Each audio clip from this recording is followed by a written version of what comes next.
Председателот на СДСМ Зоран Заев е 90% задоволен од работата на градоначалниците во источниот и југоисточниот регион, изјави денес на отварањето на дел од експресниот пат Штип-Радовиш. Кога ќе видите ретроспективите на, така да кажем, октомври 2017 и сега, сменете изгледот на југоистокот и истокот на позитивно.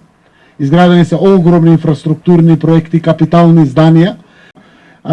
Она што е на локално ниво, водоводи, канализации, локални патишта, тротоари, улични осветлувања, прочистителни станици, неколку се направија во сите овие градски и рурални општини кои што постојат во државата. Но можам само да им честитам.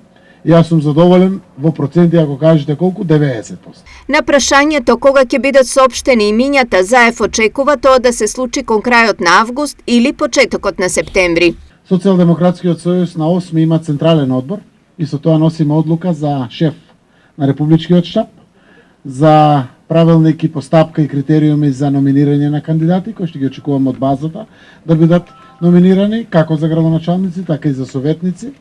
Некаде втората половина на јуни ќе почнеме со проверки преку теренски анкети, на кои што ќе сакаме да доловиме што им е најважно на граѓаните во делот на номинацијата за советнички, советници, градоначалнички и градоначалници за цела нормална држава и верувам дека одлуките ќе ги носиме крајот на август, почетокот на септември. Инаку источниот регион има 11 општини и на изборите во октомври партиите ќе се борат за 11 градоначалнички места.